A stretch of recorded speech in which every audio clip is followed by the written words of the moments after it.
So we're streaming live now on Facebook. Welcome everybody to the Crush Alzheimer's, the first international stall catchathon. I'm Jeff Haynes-Stiles from the Crowd and the Cloud TV series. We've been delighted to be working with Pietro and Egle and everybody from Eyes on Alzheimer's over the past several months as we've prepared the TV series, crowdandcloud.org. You can see all the videos online and see the segment on stall catchers. But this is actually the very first international event with teams, some 22 teams from 6 continents. We've got some maps which we'll show you a little bit later. We almost got Antarctica, which would have been 7 continents with a little bit more lead time and with less bandwidth needs. We'd have had all 7 continents. So I think we can say all 7 accessible continents, all the continents on Earth that are accessible with Zoom bandwidth are participating. So thank you to all of the teams that are here. We're going to recognize all the different countries, all the different nations, all the different teams. You should be able to see the teams of the names of the various teams on your screen now. I'm going to throw this over to Pietro to give a little bit of the background to the Eyes on Alz project and to stall catchers, and also to the competition that hopefully will break out with great tension and great competition between all the teams in about 10 minutes from now. So Pietro, over to you to set the scene for today's first international catchathon. Go ahead, Pietro. All right. Yeah, this is so exciting, and a warm welcome to everyone who's participating in all of these time zones around the world. I know for some of us it's middle of the day, for some of us it's middle of the night, and everything in between. And I was just saying a minute ago that on this tiny screen in front of me, I can see an entire globe of people dedicated to eradicating this disease. So thank you all very, very much for participating in this. So just to give a little quick background on the project, I realize for many of you, this is your first exposure to the Eyes on Alz project and the Stall Catchers game. Eyes on Alz was originally came up because our research collaborators at Cornell University, Chris Schaefer and Nozomi Nishimura, and their laboratory team have made some groundbreaking discoveries about Alzheimer's disease related to the blood flowing in the brain. And maybe you've had a chance to read a little about this in some of the materials we've provided. And the main problem they encountered is that to answer each research question using these new visualization techniques they created, it would take an entire year to answer a single research question because of how long it takes to look at each individual blood vessel and find out if it's flowing or stalled. So our idea and this partnership between the scientists in the lab and all of us is to help speed up that research by helping to do an analysis that any one of us can really do. So we made this game called Stall Catchers that lets anyone help out and be a scientist and analyze the research data. And already we've shown that by playing Stall Catchers, we can analyze a year's worth of data in only a single month. And we're hoping we can speed that up even more as more people around the world, such as yourselves, participate and engage with this game. Hi, Pietro, I'm going to jump in. I'm literally holding my hand up. I know there's a Zoom function that lets you hold your hand up, but I can't figure out where that is. I'm going to ask Jaume to translate the gist of what you just said into Spanish for several of the sites that would appreciate that. So Jaume, if you could condense Pietro's 48 minutes down to 1 minute, that would be fantastic, and share that with our Spanish-speaking colleagues and friends. Okay, thank you, Jeff. That's Jaume from Barcelona.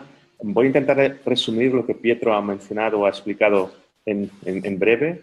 Básicamente, Pietro mencionaba la importancia o la necesidad de encontrar un sistema colaborativo que permitiese, de alguna manera, analizar la complejidad de las imágenes, y uno de los challenges o su colaboración básicamente ha estado en poder incorporar la colaboración de la gente para identificar estas, digamos, dónde había esos coágulos en las imágenes. I think, basically, thanks, Pietro. Pietro mencionaba también lo contento que estaba de que tanta gente haya participado alrededor del mundo y esa sensación, digamos, de una colaboración tan a nivel global. Thank you. Yeah, that's great. So it looks like we're going to kick off the competition in a little less than 10 minutes. So we do have some goals, and we've already set a new record just by showing up today. This is the most internationally diverse, most globally widespread, synchronized event to combat Alzheimer's disease, as far as I know, in history, enabled by the internet, enabled by all of you, enabled by the project team, enabled by Bright Focus Foundation, who is supporting this project, and who's also ultimately paying for the pizza.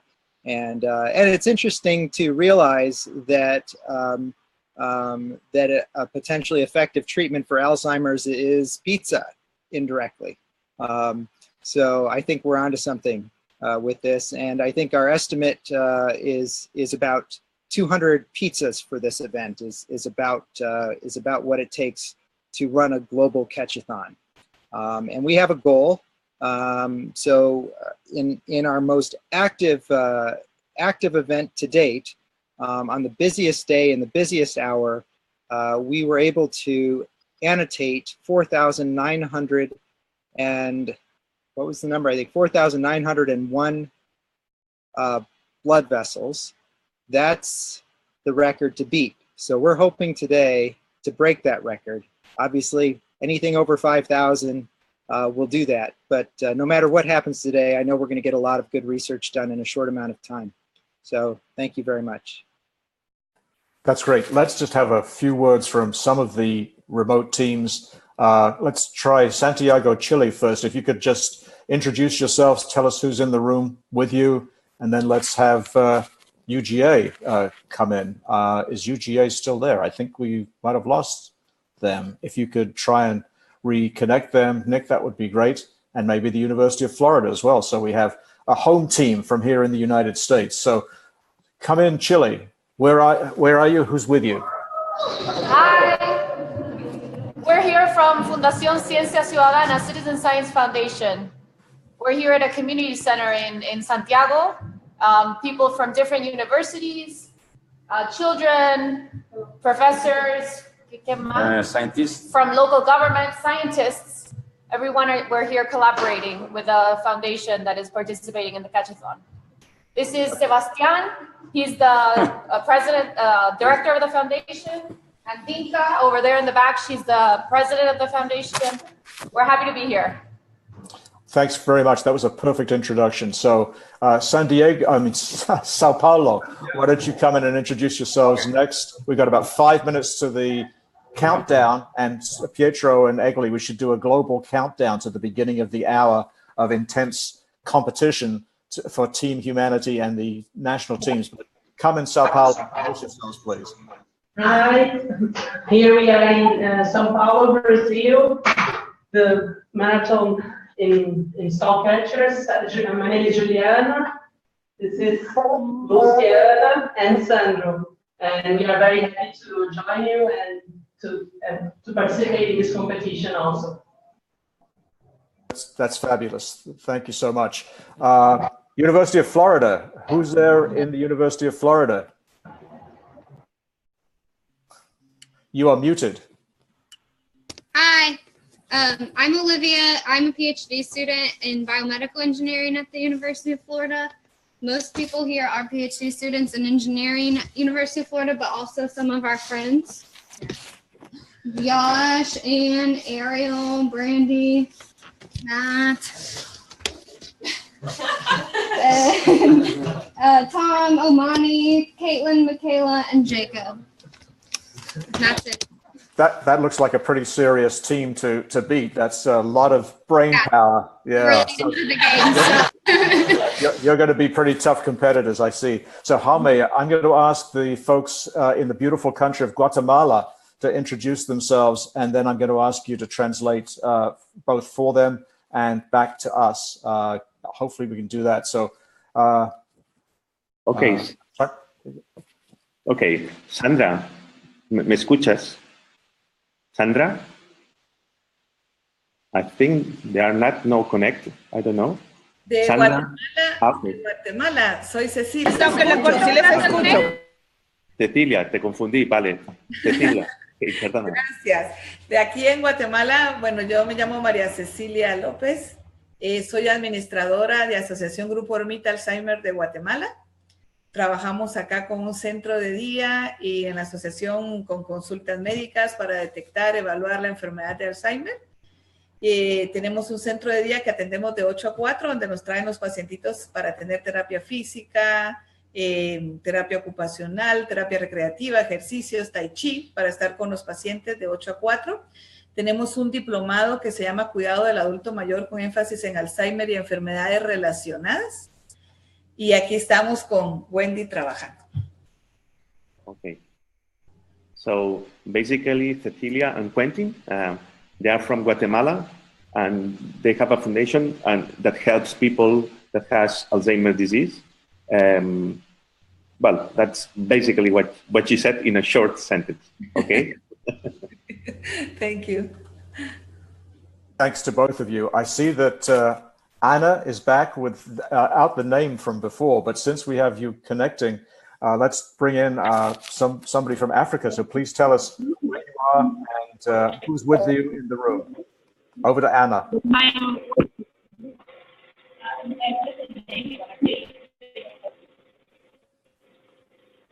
Having a little bit of trouble hearing you, I'm afraid. Maybe we'll try and come back to you a little bit later. Pietro, where is Anna connecting from, please? Do you know a little bit of background of that? Yeah. So Anna's team is in Uganda, and it looks like that actually just popped up. Yeah, maybe they're just getting set up there. Yeah, I think they had to reconnect. Let's just say to everybody, if there's a technical glitch, don't stress out about it. Just disconnect and then reconnect. Nick, using the same URL, the same link that was sent to them originally, and we'll recognize you as you come back into the project.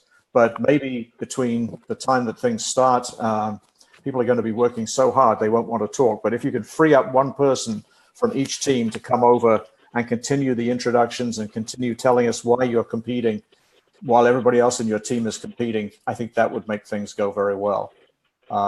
So we'll come back to Uganda later. I guess we should really recognize the folks in Cornell. Oh, Pietro, you have a point. Oh, yeah, just quickly, on behalf of the Lithuanian teams who don't have the audio connection today, I just wanted to quickly introduce them.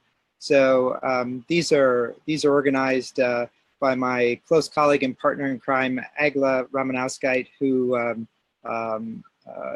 just let me know that there are two teams in Lithuania. One is in Vilnius, which is, I think, the capital city, and then the other, and I'm sure I'm not going to say this right, is Kaunas. And in each of the locations, there are 7 people participating. In Kaunas, apparently, they don't have a lot of light. They're in a maker space, and they're kind of a grassroots. And they like to keep the light levels low, I think, because they like to operate under the radar. I'm just adding that part.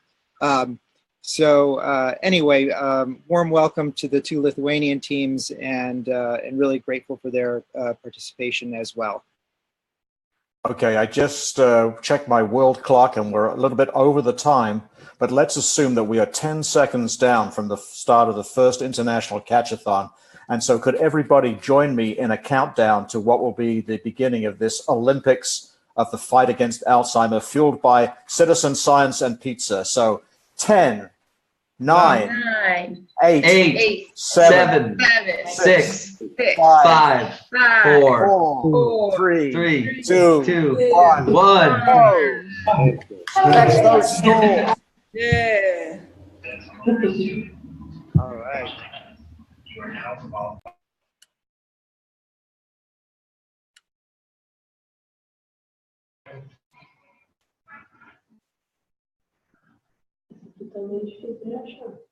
Courtney, since you're able to do multiple things at once, why don't you give us a sports announcer's blow by blow of what you're actually doing at this moment and how you and Sitsai are competing.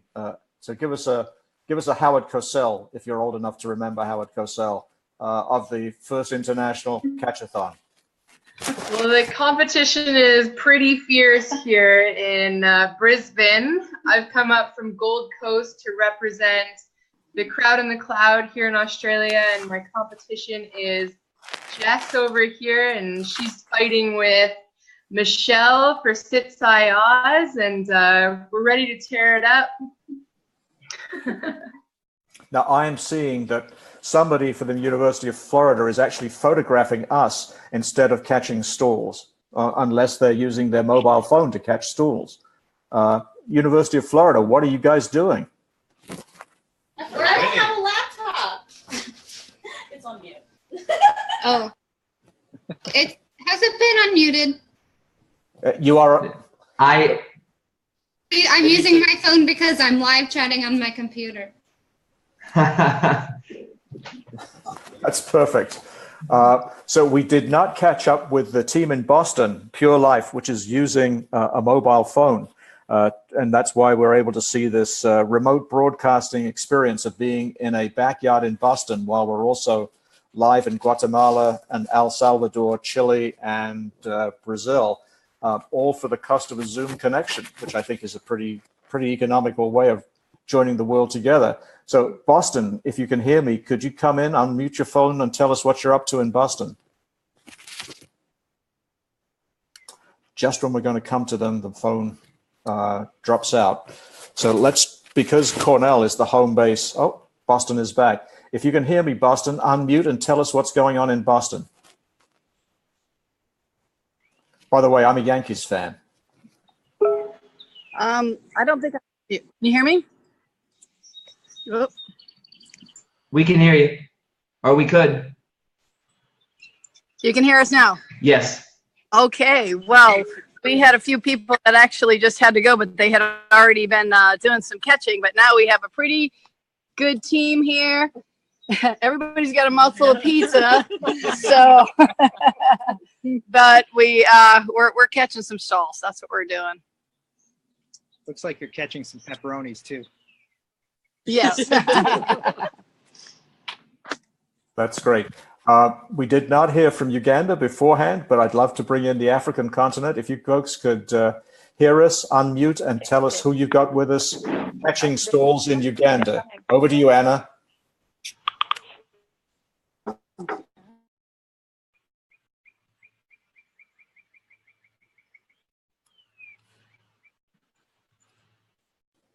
I literally heard crickets there, or they could have been birds in the background. But it seems as if we have this unfortunate experience of going to places just when their internet connection stalls out. But they reconnected last time, so let's assume that they will reconnect this time. We really are going to try to bring in comments from every single site as we go through this next hour, hopefully not treading on their competitive instincts. So I was going to say several times, and I'll now try and finish the sentence, Cornell is the home base of the medical researchers that Pietro is working with. And I see Cornell co-ops are online. And if you could just unmute as you're doing and tell us what's up, who's in the room with you, and how are you guys doing? Hi, can you hear me? Yes. Am I muted? No, you're fine. You're good. Okay, great. We're just a big house. We have like 22 people in the house. They're kind of just trickling in and out, gonna play. We're all students at Cornell. I work with Pietro on the game and do a little bit of outreach stuff, and also worked a bit for the lab. So we definitely have a foot in, sort of, but we're just kind of trying to get all of my housemates to play. Yeah. Do you work with Nozomi Nishimura? She told us when we were up there that there are a large number of students in a group. that were working with Alzheimer's because they had a personal connection to the disease. Is that something that is your motivation for participating, or some of the other folks in the room with you? Yeah, absolutely. Many of us actually have family members with Alzheimer's disease, and there's like clubs at Cornell that also help with the research and help play stall catchers sometimes. And then I know that the people working on the project in the lab also are personally motivated. So the other undergraduates that I was working with were also there for a very personal reason. That's great. Thank you so much. Thank you, Cornell. So Pietro, why don't you just talk a little bit about the competition that we ran right after the first Crowd and Cloud, and the different ages of people that were involved, the variety of folks that were involved, and how you hope Stall Catchers is for anyone everywhere. Yeah, thanks. So our first major competition was right after we introduced the ability to have teams on stall catchers, and so following the premiere of the Crowd and Cloud documentary, which if you haven't seen, I certainly encourage you to see. It covers this project as well as many other citizen science projects that do good in the world. But with that kind of engagement and excitement following the documentary, we ran this competition, and we had folks of all ages. We like to say ages 8 to 88, but as Diane Bovenkamp, the scientific director of Bright Focus, has told me, I think it's her kindergarten aged son is a formidable stall catcher himself, and we have and I've seen in other live events where we've had 5- and 6-year-olds who are explaining the game to their parents and telling them, no, this is how you can see the difference between flowing and a stalled. And so one of some of our most prolific catchers are folks who are retired and in their 70s and 80s, and they continue to be on a daily basis, very active in the game. So we had this sort of serious competition between these retired age folks and then this middle school team in Idaho. And in the end, I mean, it was neck and neck throughout the whole competition. One day one would be in first place, and the next day they would switch. And this is all cataloged in our blog if you want to see some of that excitement replayed. But ultimately, on the very last day, the middle schoolers just they came in, and their teacher, Erin Davis, had the brilliant idea, which will now be familiar to you, which is that she said, I'm going to bring pizza into the school today. Anyone who wants to come into school on a weekend and have pizza with me can help us win this competition. And they did. They won in the very last day of the competition. The entire competition annotated more blood vessels, I think, than in any previous month of stall catchers. It was just insane. And so, we decided to steal the pizza idea. And now here we are, Ms. Erin Davis's classroom on a global scale, doing pretty much the same thing. That's great. So I see that Egli has now got a good picture in Lithuania somewhere. We can see things very clearly. Light has been shed into the darkness. So can we have a few words about who's online in that room in Lithuania? I'm not sure they have. I'm not sure they have audio capability there or not. Okay. You mentioned that before. I'm sorry I didn't pick up on that. So let's actually ask the Balboa Avenue citizen scientists. Balboa Avenue, I'm guessing, is San Francisco, but I could be guessing wrong. I don't know if they can hear me. I see somebody talking away from camera. But if Balboa Avenue citizen science is hearing me, could you unmute and tell us where you are and how many people are there with you? Okay, so we're in 9th place right now. Just because of you. Hey, Tom, can you hear us? Even able to. Tom, can you hear us? Part of it might be the live streaming audio, live streaming video, actually. I'm guessing. Yeah, if you have the Facebook page up in the background, it is going to interfere with the signal coming in because it's offset by some number of seconds. So if you're trying to listen to the live stream and participate in the Zoom chat, it's going to go crazy because there's maybe 10 to 20 seconds of offset of the audio. I'd just like to say a little something about Tom there, since he's muted at the moment. So Tom is, if you visit stall catchers on any given day, you will see Tom near the top of the leaderboards. He's one of these folks who just keeps stall catchers alive every day and keep research moving forward for us. So we're absolutely grateful to Tom for what he does every day, and it's so great that he's part of this competition today. So Nick, do you have the ability to show us the leaderboard, to show everybody the leaderboard as part of the Zoom feed? I will pull that up. Okay. And then I think we might also show the map graphic, just so that we record the map graphic into the live stream. So Pietro, tell us about leaderboards and how the whole idea of making this more of a game rather than just a scientific exercise, how that built on iWire, Foldit, and the other games that we're familiar with. And Nick, put up the leaderboard as soon as you see it. Will do. Yeah, so I mean, it's you know, it's one thing to sit in a dark laboratory room and analyze data for 8 hours a day, but you know, most people, you know, however much they care about solving a problem, you know, could only sustain that for so long, unless it were their livelihood.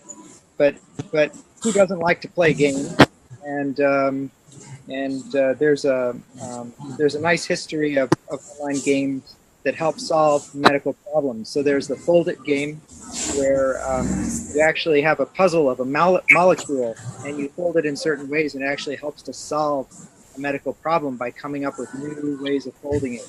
And then there's a game called Phylum, which is about looking for these patterns in sequences related to DNA, but it's a very colorful game.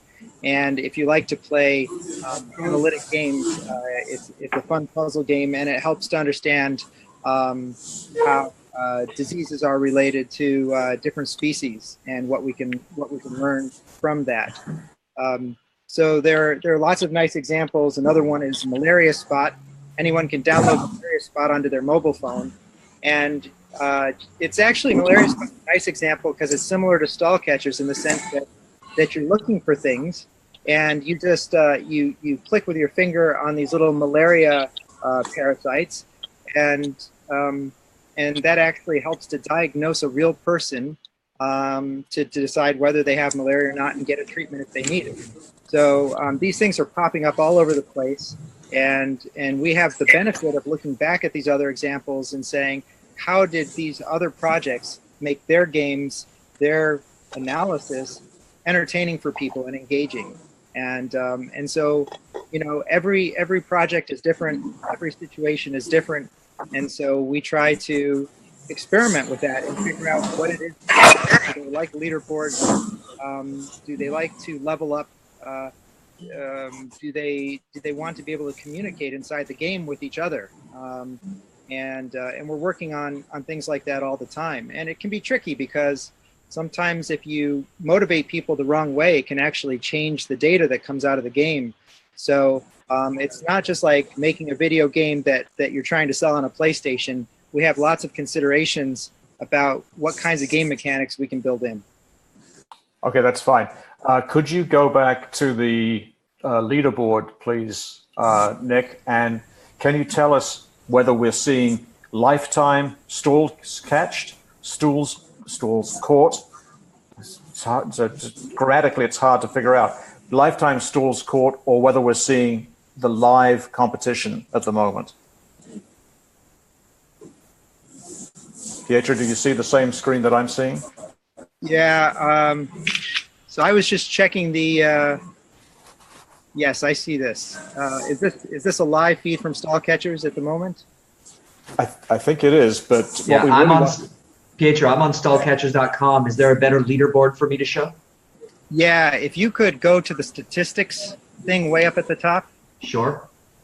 A little higher. Hold on. There you go. Yep. And then if you go over and you click down at the bottom on Catchathon, number 5 in this list. You got it. And now scroll up a little bit more. Yeah, keep going. And you'll see it's going to be an ordered list if you keep going. We got a lot of folks. He is scrolling down, not scrolling up. Right. Yes. Okay. Your up is my down. Okay, stop. All right. So we can see University of Florida, which had a very quick start, is still at the top of the leaderboard. So with 15 minutes of the game. Someone from Unique Mathematics. Okay. And then we have, I'm hearing some other voices. We also have Science Soup in second place. Sopaipa in third. This is Our Life in fourth. And then the Lithuanian team, Kanos Makerspace in fifth so far. And so if we're just trying to project out, if you look in the rightmost column at all annotations, we want the total number of all annotations to be more than 5,000 in order to break our record. And it looks like 15 minutes into the game, and of course some people are still just kind of getting warmed up, but it looks like we're already well over 1,000. So I think it's going to be close, but I think we actually have a shot at breaking our 1 hour record. It's very exciting.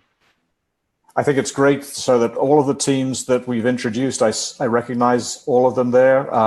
Alzone, Voluntarios in El Salvador, I see there. UGA is doing great. CAU China. Pietro, tell us what CAU China is, because we haven't spoken to them live. Yeah, so this was a team that's been kind of in the making right up until the 11th hour here, and that's because there are some firewalls in China that make it challenging to access servers in other places, and so we've worked on some workarounds to that situation. We actually embedded some subtitles into a tutorial video, and we sent it directly to the folks. It's actually a person in the research lab here at Cornell who has ties to China and knows people there and coordinated this effort remotely. But the folks are physically located in China, and we believe they have access to stall catchers and the materials now, and we're hoping they'll pop up on the leaderboard at some point during this competition. So our fingers are crossed. We know they want to, oh, they are on the leaderboard. Okay, I just noticed that. And they've annotated 67 vessels already. So yeah, that's really exciting to see.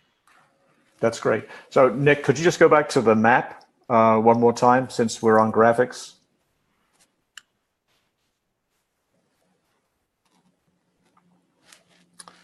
So these are the 22 teams around the world. I think it's very impressive that Eyes on Owls has pulled this together so rapidly. I should actually say that since Eyes on Owls, since Pietro mentioned all of his collaborators, I have to say Crowd and Cloud and the support for this this live Zoom Hangout comes from the National Science Foundation, which is our principal funder for the TV series, and for all of the social media support that Nick and Courtney and Jesse are able to support us. But anyway, these are the teams that have been brought together. As you can see, they really are on all 6 continents except for Antarctica, which hopefully we can figure that one out for next time. Okay, thanks, Nick. We can go back to the discussion.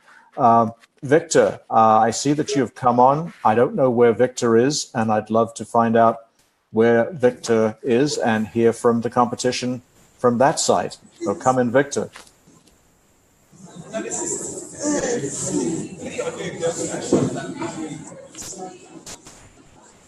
If you come up to the camera or to the laptop that is broadcasting the signal, then we'll be able to see you and hear you much better.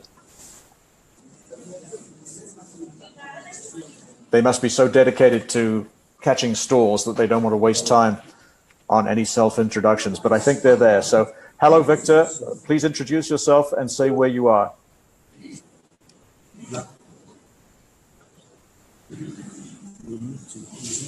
Some of the locations do have limited internet capabilities, and maybe the bandwidth is just making it hard to participate.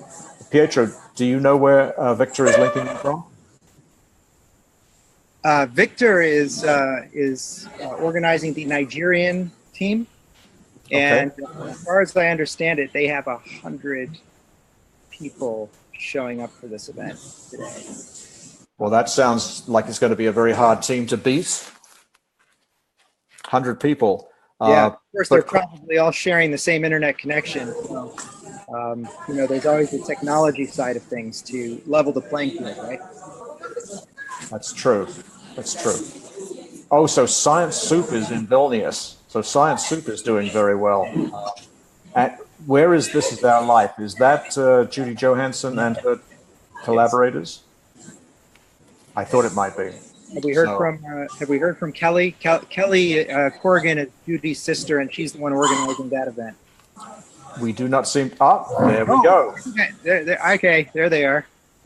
So I didn't recognize it because it said "This is Pure Life." I thought it was something to do with pure water filters, but now I recognize it. That's a lead drinking water story. I just recognized Judy and Kelly. So hello, guys. Hi, Joe. You're number 2 on the leaderboard, if I remember correctly, or number 3. So you're doing really well.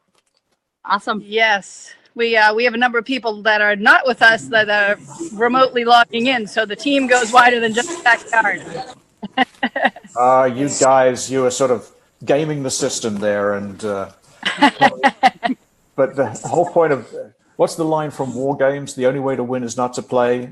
The only way Alzheimer's wins is if we don't all play. And that's what Pietro's game is, to try and get everybody to play. So I think it's great that this is a global example of people getting together with the nastiest aspects of humanity, competing and trying to best your neighbors, actually being used for everybody's benefit. So that's great. So Lindsay, are you in the co-op in the Cornell? Do I recognize you from the Cornell co-op or somewhere else? My Wi-Fi just changed, and then it I reconnected, so I will change my name again. That's great. That's the thing to do. So let's see who else we have not heard from. Although the background sound is incredibly loud, could we bring in the El Salvador group, and could you please translate for us, Alme? So how's it going in El Salvador? This is Sandra in El Salvador who needs to unmute. Sandra, ¿me escuchas? ¿Qué tal? Hola, no los escuchamos bien por acá, si nos repiten. Solo escuchamos El Salvador por ahí. Sí. ¿Cuánta gente sois?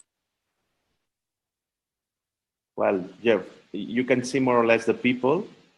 I think, well, it's quite a, let's say, one of the largest groups. Sandra, ¿quieres comentar algo más? I think they mute the phone now. Hola, estamos teniendo un pequeño problema, no sé si es problema, de que nos está dando error al guardar las respuestas. Wow. It seems that Pietro, they say that they got some error messages when they try to save the answers. Well, but I don't know why. ¿Por qué ustedes tratan de salvarla automáticamente, lo guardan? Sí, no es en el momento en que le dan para guardar, en el clic, ahí es donde les está dando ese error. No sé por qué. Vale. It seems that they got some problems on trying to, but I don't know why. Because I don't know what they are trying to save. But I don't know, because it's automatically. I don't understand what kind of problem they have, but they say that they are trying to save things and they got errors. Okay, so sometimes if there's a bandwidth issue, if the connection isn't good, an error will show up, and usually the way to resolve it is to click the reload button in the web browser it'll reload the movie, everything kind of fixes itself. Okay, I will try. Sandra, me comenta Pietro que si ustedes tienen problemas, es posible que sean problemas de conectividad por el ancho de banda, que simplemente con el reload vuelven a cargar de nuevo la página y con esto probablemente conseguirán quitar el error. Es básicamente que hay problemas de transmisión. Okay, gracias. Yeah, let us know how it goes. Thanks, Jaume. Thanks, Pietro, for that. So 5 minutes to a half-hour update, and we'll go back to the leaderboard and skim down the leaderboard. So now's be the time to really spin up that store catching game, everybody, so that you can be in that top 10 at the half-hour cycle. This is my eldest son is a NASCAR enthusiast, so I feel that we should have a NASCAR type announcement. Halfway through the Daytona 500, we're doing great here. So Anna, I'd love to hear from Anna, but it looks as if the signal from Uganda is still stalled. I see that Anna is there, but I don't see any motion in the camera. So I hope that the store catching is going on, because I know they're also on the leaderboard, which is great. Who have we not heard from? Pietro, tell me who we've not heard from that has an audio connection. I think we should go back to Sao Paulo to take them away from the corruption and the Petrobras discussion and make them think of really good things that are happening around the world. So tell us how things are going in Sao Paulo, Team Maratona. Hi, is everything going well? We are running against the time to go up in the rank. And I would like to say that something that boosts our participation is that we have people from family that has Alzheimer and friends with Alzheimer. And we know a lot of people in community passing through that. And that's only something more to get us into that. So thank you, Pietro, and thank you, everyone. It's great for us to join the competition. And we are looking forward to the next year also too. If we don't get the first place this year, next year we promise at least second. That's the competition that's going to benefit us all and make us all winners. Pietro, just say if you could, 30 seconds. Sometimes people think of Alzheimer's as a first world problem. To tell us to the extent to which it's a truly global problem and the extent of the issue globally as populations, which is good news, age more. Does that mean that the good news is that people age more, the bad news is that more people are going to be exposed to Alzheimer's? Yeah, well, we never know which part of our body is going to wear out first, right, as we're aging. And a lot of scientists, I think of Alzheimer's kind of in this way that, it's in some sense inevitable. If we all lived to be 200 years old, we would all eventually, get Alzheimer's. I don't know if there's 100% consensus on this idea, but it seems pretty prevalent. And so, as we're able to sustain our lives longer in other ways through the miracles of modern medicine, in this one way we've kind of lagged behind. It's the hardest nut to crack. It's this nut right here, and obviously cracking it open makes it hard to fix the problem. So we have to use a lot of indirect methods, and that's actually kind of the genius of the Cornell folks, is they came up with a new way to look inside the brain, completely brand new, where we could actually see, while the mouse is alive, we could see the blood flowing through different layers of the brain, and we've never been able to do that before. And so that gives us all kinds of data to look at. I see Jeff raising his hand, but I can't hear him. I should follow my own instructions and make sure that I'm unmuted before speaking, but we're going to come to Sit Sayaz in just a minute, but this is exactly the 30-minute mark. So Pietro, if you can go to the leaderboard. Nick, can you please show us the leaderboard? And Pietro, can you run us down the leaderboard for the record here? Yeah, absolutely. So I'm looking at a version of the leaderboard that was actually from about 1 minute ago at the exact halfway mark, so it might not be exactly what you're looking at, but it's pretty close. We have University of Florida still strikingly in first place with 401,000, quite a bit ahead of the rest of the field.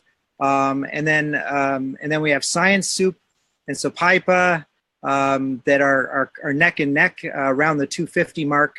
And then the Lithuanian team, the other Lithuanian team, I should say, the Kanos Makerspace, down at 125,000. But it looks like we're getting a consistent effort from all the teams. And the very exciting news is that we already have, as a global effort, annotated 3,484 vessels. So we're actually already 71% of the way to breaking the 1 hour stall catchers record. So that's great. That's fantastic. I wonder, is there any way of giving Jaume and Pepe team some bonus points, because we're making him translate at the same time that he's trying to catch stalls, and I feel that's warrants some extra points. Can you give him a bonus? That's good. Good idea. Yeah, well, we can certainly give him some extra pizza. Yeah, we could probably build something in. Yeah, 20. Well, that's great. 20% bonus, 20%. And actually, I'd like to say a quick word, and that is to thank not just for the real-time translation now, but in order to produce 8 to 9 different subtitle tracks and translations of 8 or 9 documents related to stall catchers, and do that all in the week leading up to this event, required extensive effort from volunteers. Most of the translations came from the people we're seeing on the screen here, folks who said, yeah, I'd like to volunteer for the event, and I'd like to help out in other ways too. So we're absolutely grateful to all our translators so that we could have these subtitles and that people in all languages could have access to this information. Agreed. So, Sitsayaz, we did not hear from you. So now is the time to tell us where you are, what you're up to, and how your team is doing, which is pretty good. Oh, thank you. G'day from Australia. It's currently 3:15 a.m.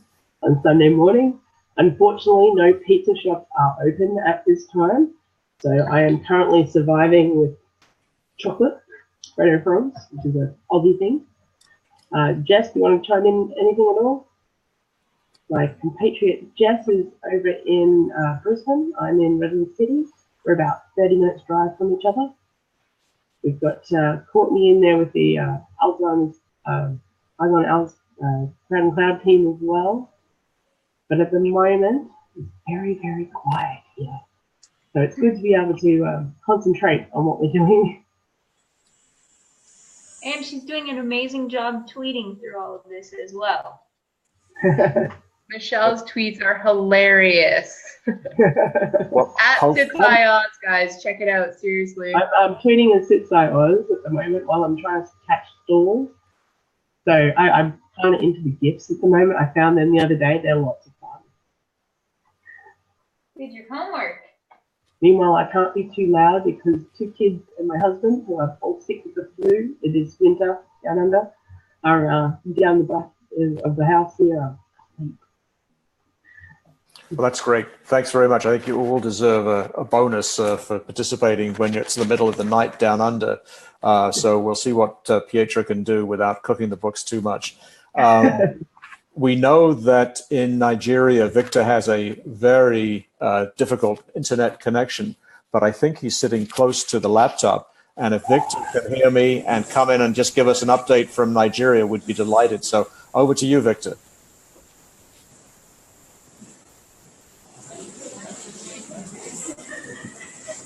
Please introduce yourself and say where you are. I can see you, but and I know that you're not muted, but I'm not hearing any words. Where am I text? Where am I text? Okay, where are you guys? Hello. And how many? Hi, Victor. How many people are playing the game with you?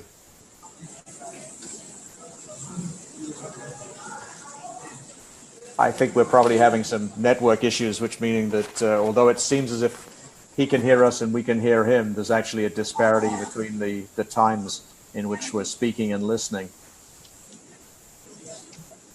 Pietro, do you have any words of wisdom about why we may not be able to hear Victor? Yeah, I'm texting to Victor separately with your questions to see if that's a better way to get answers from him. Okay. If I hear anything, let you know. We'll come back to him. So I feel we should actually handicap the University of Florida, otherwise they're going to run away with the system, by asking them to give us an update from there as well. I think they're objecting to being handicapped, but I'm sure that we'll get a couple of pithy comments from them anyway. We're not 100 people playing. We're only 11.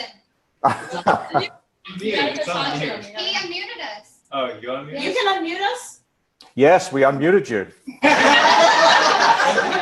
Oh my God. No. We have complete control. What can I say? We've been talking No, seriously, congratulations. You're doing great. Just keep up the good work because when you win, we all win. So everything's fine. So you can mute them again so they can say nasty things about us, Nick. So it's fine. There we go. Jeff? I think, yes, over to you, Pietro. Yeah, Victor's ready to talk. Super. That's great. So Victor, we're delighted to have you with us. Please tell us where you are and how many people are playing store catchers with you.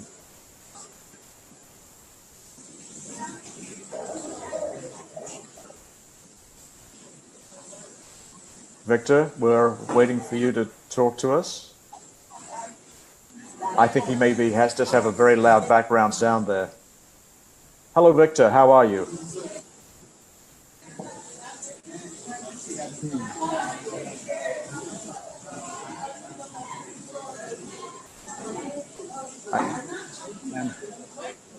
I'm not sure. I conveyed your questions to him on the text, and maybe that's the way he'll be responding. Yeah, I think that's probably the case. So let's bring in Santiago, Chile, which seems to be doing very well. I think they're in 3rd or 4th place on the leaderboard. So that's Sebastian, I believe. How's it going in Santiago, Chile, guys? Hi. Hello. Saluden. Hello, Jeff. We're doing well. We want to win. That's great. All righty. So let's see. Not gone. I think this would be a good time to bring in some of those other statistics, Pietro, with the slides that you sent earlier in the day to Nick, because some of the people that maybe aren't on the inside of store catchers, if they've made it this far into the broadcast, they may be saying, well, these guys are having fun, and it's great that this is a global effort, but is it actually contributing to Alzheimer's research? So if Nick can screen share some of the statistics of the first months of the store catchers competition. Yeah, and actually before that, Nick, if you could just put up the biology diagram quickly so that I can connect those numbers to how it actually helps. There we go. So yeah, this represents the disease model that is our understanding of Alzheimer's that's coming out of the work at Cornell.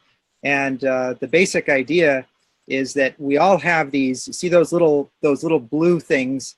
Those are proteins in the brain, and by themselves they're not harmful. We all have them, but if we get too many in the same spot, they start to stick together, and then they become poisonous, and they start to destroy our brains. And this is what you see in Alzheimer's patients. And what the Cornell folks were trying to understand is, okay, well, we've always known about the plaques. We always find them in the Alzheimer's patients, but we also know that people with Alzheimer's disease have less blood flowing in their brains. And we don't understand why that is or how that's connected to this other thing. And what they're starting to find out is that that the poison from these plaques, these blue things that you see, are causing the blood flow to slow down. And the problem there is that when the blood flow slows down, that's what's normally used to get rid of those blue things. So if the blood isn't flowing as fast and you can't get rid of the blue things, you get more of them. And if there are more of them, that slows down the blood even more. So it's this vicious cycle that's never ending. And it can start 20, 30 years before somebody actually shows symptoms of the disease. So the whole idea here is the Cornell folks were able to restore the blood flow in mice that were given Alzheimer's disease. The mice got their memories back. And so the idea is, what if we can get that blood flowing again in the human brain? Well, we need to find a safe treatment that can do that. And that's what this work is about. How do we safely get the blood flowing again in the human brain? So when you're counting, when you're finding the stalls, when you're saying this blood vessel is flowing or this blood vessel is stalled, what you're actually doing is you're helping us figure out what are the things that work. You know, if in this mouse, whatever we did to this mouse, is that getting rid of the stalls, or are we finding more stalls? And that helps us answer this question. So Nick, if you could go to the next slide, the one that says the magic number, there it is. So in any kind of a game like this, there has to be a magic number. And the purpose of this number is that we're not experts, right? So we can't definitively say, is this blood vessel or stalled? We have another team chiming in there, Team Maratona. And so what we do is, instead of relying on only your answer, we take your answer about a blood vessel and we combine it with other people's answers. And we combine it in a special way using our crowdsourcing methods. And then we come up with one crowd answer that combines all these answers that's supposed to be as good as an expert. But the only way to find out if it's as good as an expert is to compare it to what the expert says. So we did that. We ran what we call a validation study that's intended to find out how many answers do we need to combine before it's as good as an expert answer. And our magic number was 20. So 20 people would look at the same blood vessel, and we combine all their answers and we get something as good as an expert. But that's a lot of people looking at the same blood vessel. So Nick, if you could go to the next slide. So we tried to use a new approach where we paid close attention to how well people are annotating at any given moment. I mean, you wake up in the morning and you haven't had your coffee yet, and you might not be doing so well on stall catchers. And we can actually tell that that's happening. And so we won't count your answer quite as much, but then later after your coffee, you're on fire, you're doing great. And then we know that we really need to take that answer more seriously when we combine it with the other answers. And taking that approach, we were able to actually get it down. In this graph, it looks like 4, but when we worked it out with many examples, using this new approach, we can combine 7 answers from volunteers and get an expert-like answer. And that means that we can do the work 3 times faster. So this was something we figured out in the past couple of months, and we're using this method now. And that means we're pulling more value out of every single annotation that you do. I think I must have upset Jeff. Looks like he's left the room. Obviously kidding. And I'm sure he'll be joining us soon after he annotates a few vessels. So Nick, could you show the last slide in this series? Yeah, so this just shows that that line that goes steadily upward means that as we increase the number of people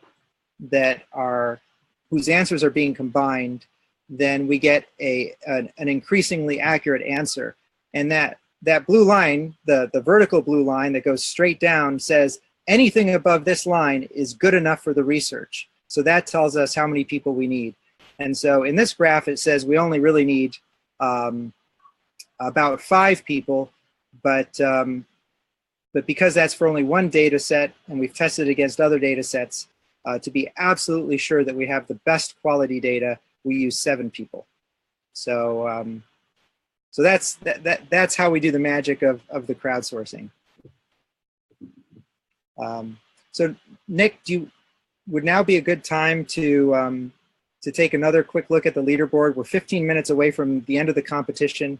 Maybe we can just see if there's been any shakeup. I know those Chileans are feeling very competitive today. And Nick, I don't know if you're muted. Have you? Is this a refreshed view? Yeah, I'm refreshing every time we go to it. Okay. Wow. So I don't know if there's ever going to be any catching that University of Florida.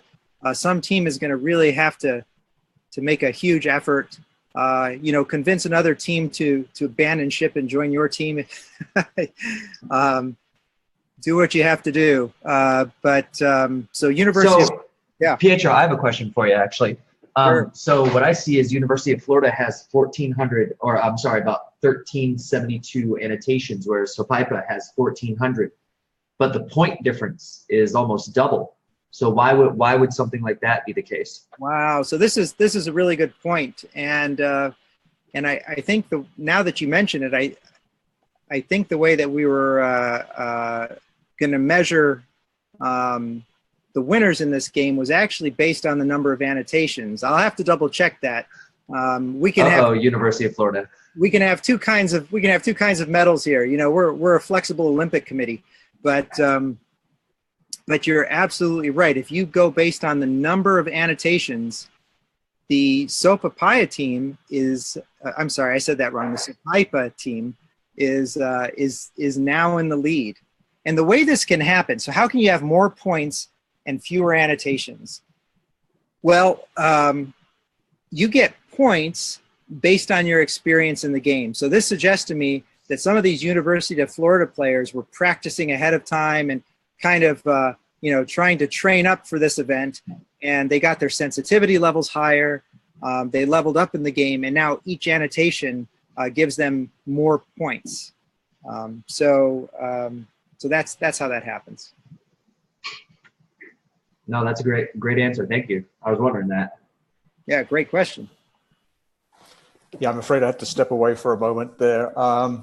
Have we actually had any questions coming in by Twitter or comments on the Facebook page? I think Team Australia is going to sleep, so wake up and tell us if there are any Twitter messages coming in. We've got lots of teams just tweeting across the board here, but we've got some different kinds of hashtags coming up. So we've got Catchathon, Crush Owls, End Owls. What else have we got, Jess? The Catchathon, yep, and Stall Catchers is the other. Stall Catchers is a big one, but no real questions, just everybody competing, and got some comments. Awesome show. Thanks to the video gamers across the globe who are participating in the Sitsai extravaganza, and good luck. It's just a lot of really good nature competitions. So keep up the good work, everybody. That's great. So we've got about 11 minutes to go to the end of the hour. Is there as I said, I just had to step away for a moment. Is there a total number of stalls catched? I mean, annotations that have been made, Pietro? I saw the individual numbers, but I didn't see a total. Yeah, so I'll give you a number that's accurate with 10 minutes to go. It'll take me just a moment to get that. Okay, that's great. I see that This Is Our Life is back on. How are you guys doing up in Boston? What's the weather like there? I see you're in your backyard. Tell us how many people are there, how many folks you've got working remotely. Hey, Kelly, how are you? They're focusing on the players and not on the answers at the moment, so we'll come back to them. Pietro, do they have that number? Yeah, so this is... Oh. Yep, we have about 14 people working on this, and we have I checked, we have about 4 that weren't able here, they're on vacation. and it feels like about 90 degrees, and we are working diligently here. So it's a lot of fun, and we wish all the teams good luck. That's great. So Pietro, cumulatively, how are we doing? How are we doing? Yeah, so I think I can safely congratulate this Catchathon community for setting a new stall catchers 1 hour record. We must have blown past the previous record probably 10 minutes ago. We're now at, I just had it here, we're at 7,351 annotations. We're 50% past the previous record. And so I'd like to challenge everyone in the next 9 or 8.5 minutes we have left to see if we can double our previous record.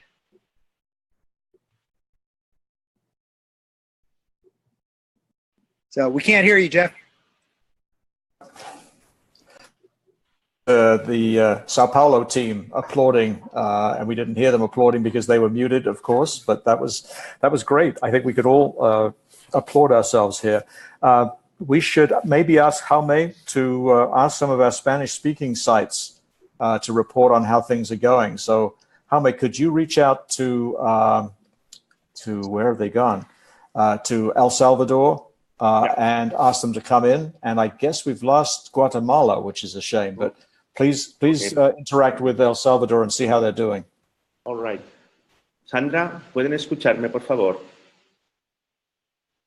Sandra, ¿me escuchan? Ok, permítame, ya les pasamos el equipo aquí. Sí. ¿Qué tal? ¿Cuánta gente son ustedes ahora?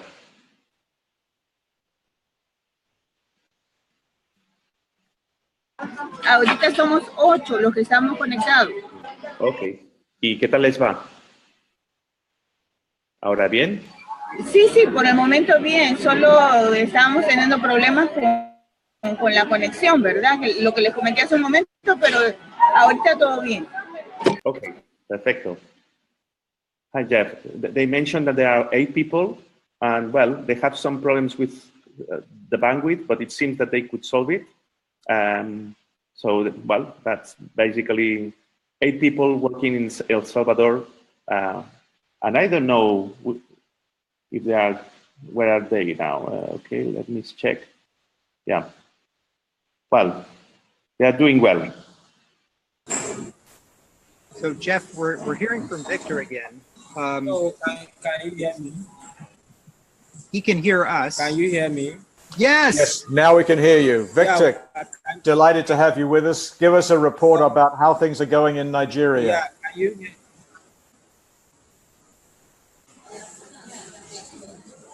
Hello, can you hear me?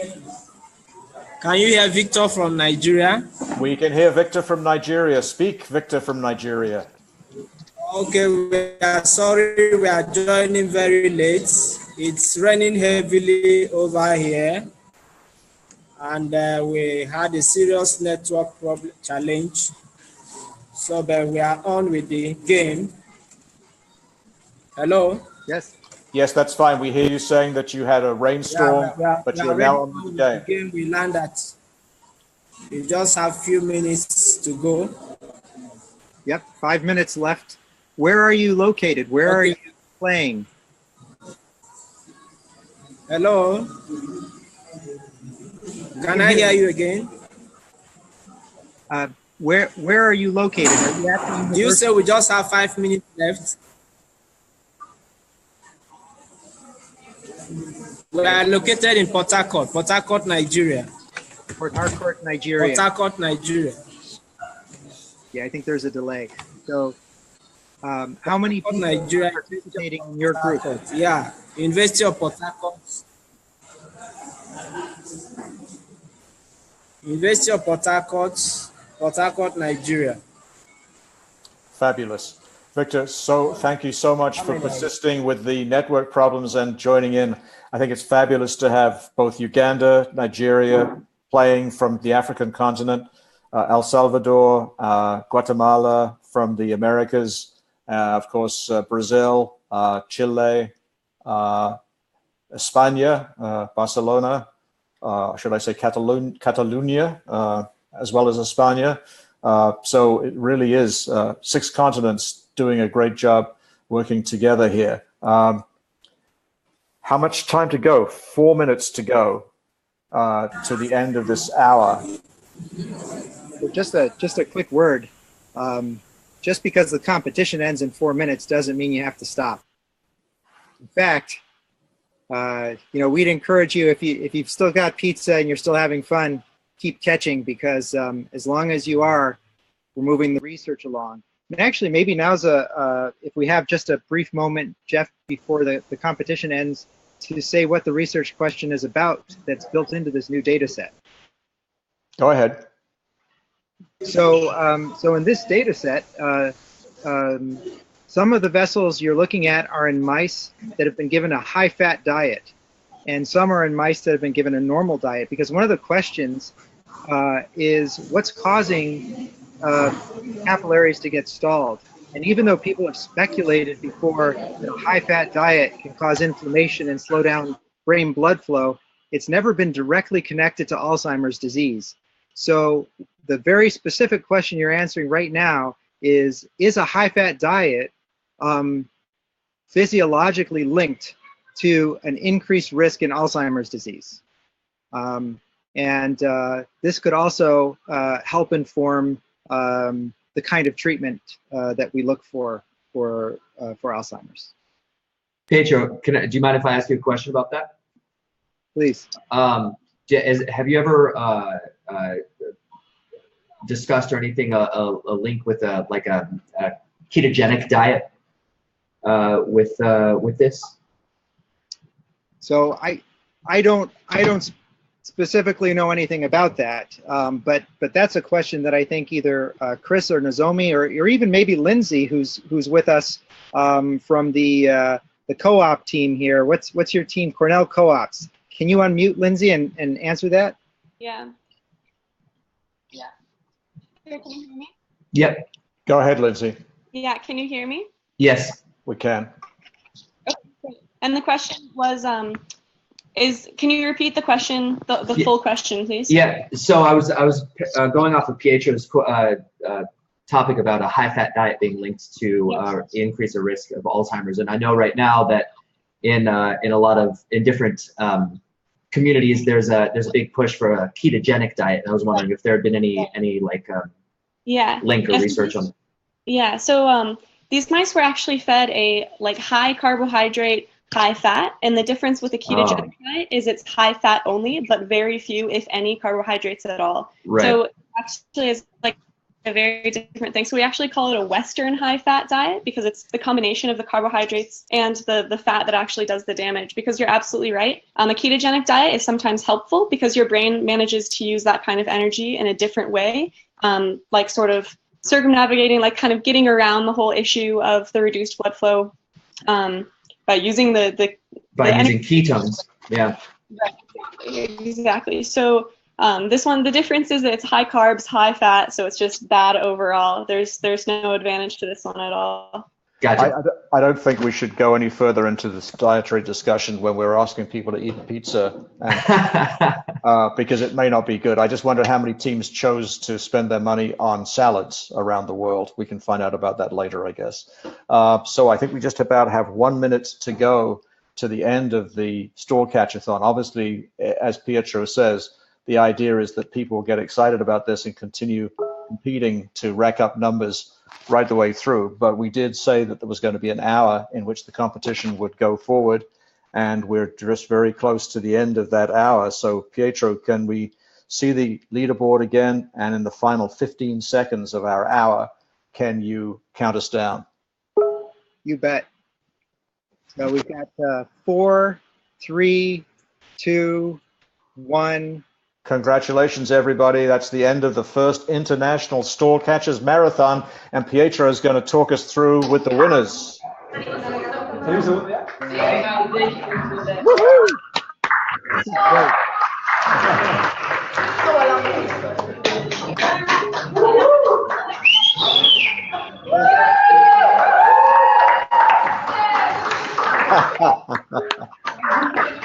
Thank you, everybody. This is amazing.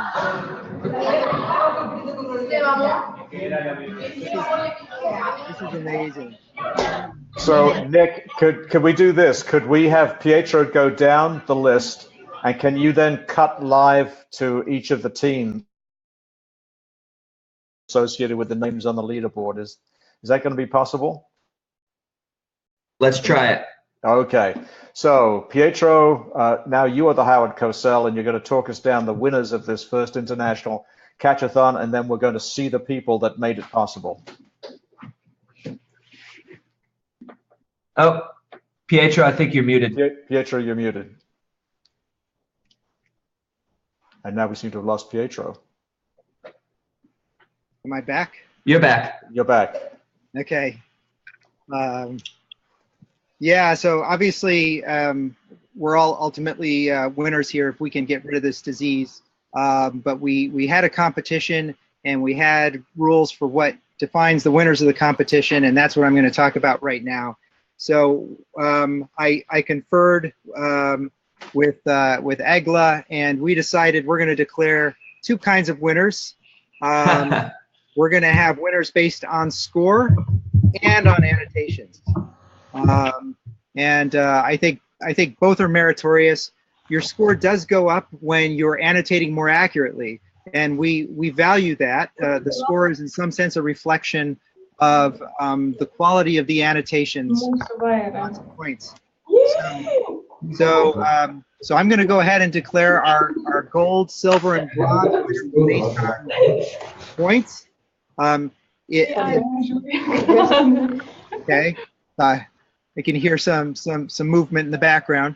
So University of Florida, by a clear margin, takes the gold medal for points in the Stall Catchers Global Catchathon. Congratulations to University of Florida.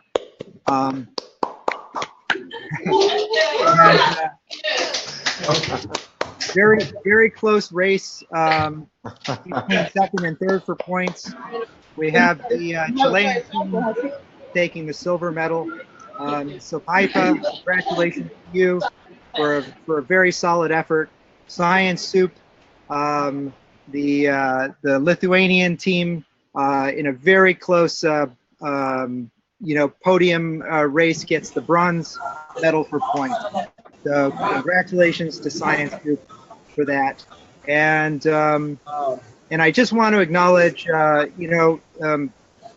lot of folks are dealing with network issues and other factors that interfere with being able to annotate quickly.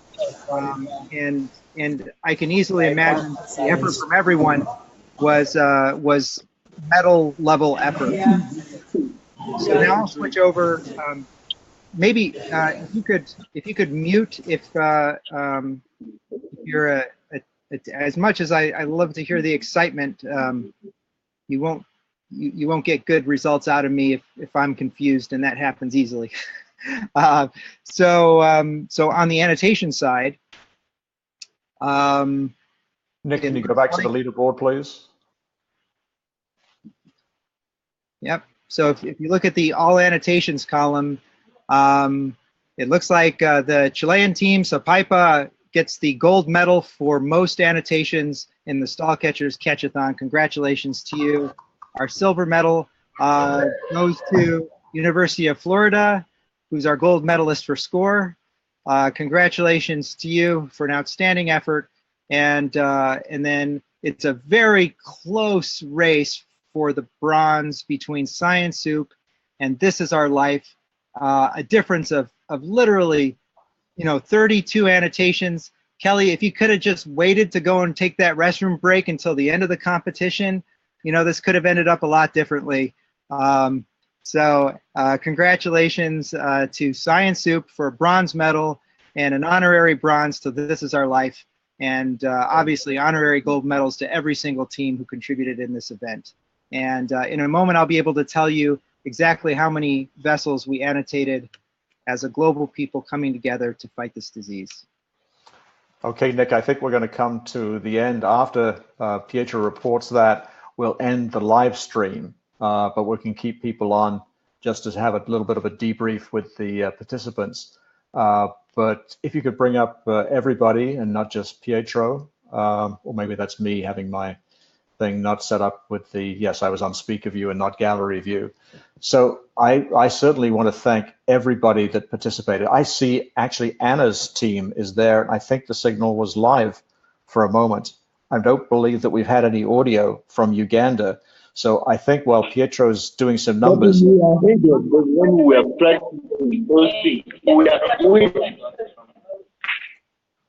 That's great. Thank you so much for sticking with us, Uganda.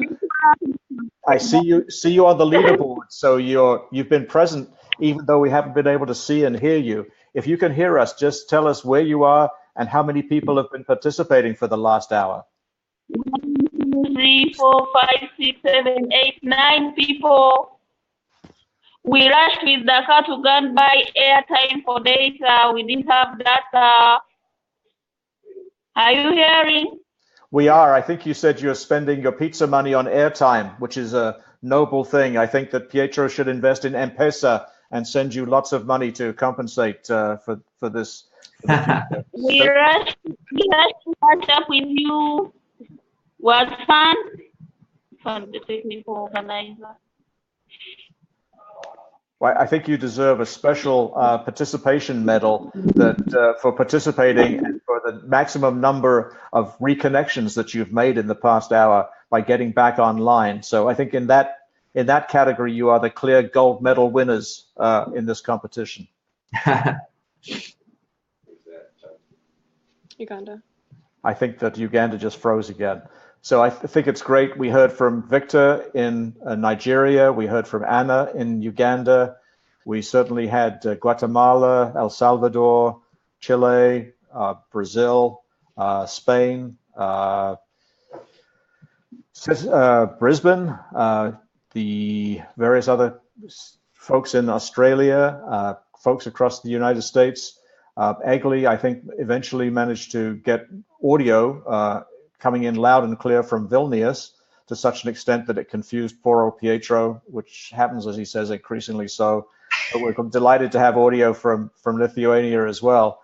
And I think all of you deserve medals for participating in this past hour. It has been excellent, exciting. I see that Sir Piper is celebrating probably with mineral water in Chile. Although the wine is excellent, of course. And I think Pietro is now ready to give us some summary statistics at the end of this, after which we'll close off the live stream. So Pietro, final thoughts from you and some numbers. Yeah. So, before I give you the number, I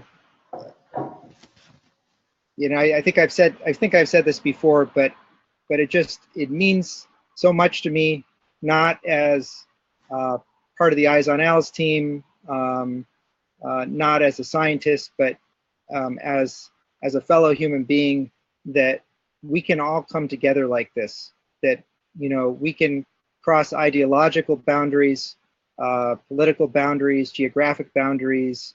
We're all people, and we all deal with a lot of the same things in life, and Alzheimer's disease is one of those things. And it means so much to me that we could all work together on this. I'm so grateful to all of you, and I hope we can continue to do this. I hope you'll participate in future catchathons, and I hope you'll play stall catchers even when there isn't a catchathon. And you'll be hearing from us after this event. We'll be expressing our gratitude to you again in different ways, and we hope to see you around on stall catchers. And I'd like to announce we're going to be adding a chat function to stall catchers very soon, so that we won't just be seeing each other on the leaderboard, but we can actually talk to each other. And I hope I get a chance to talk with you. So in the end, I'd like to say that today, in this 1 hour, we were trying to break the goal of annotating 4,901 vessels, which was the previous record, and that happened on an amazing day with an amazing group of people.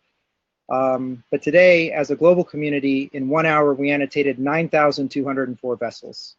And that's a big chunk of research. So congratulations to all of us, and thank you. That's great. I'm going to ask in just a minute everybody to unmute so we can have a cacophonous goodbye. But I'd like to thank Courtney and Jesse from Crowd and Cloud, Nick for all of his technical assistance and virtuosity at the keyboard, and all of the participants, whether you're linking in live now or you're lost in cyberspace because of network problems. Thanks to everybody for participating. Please unmute your phones and let's say goodbye and good luck in your native languages. Oh, goodbye from everybody here in the US. Thank you for participating. Congratulations to everybody. Thanks, everyone.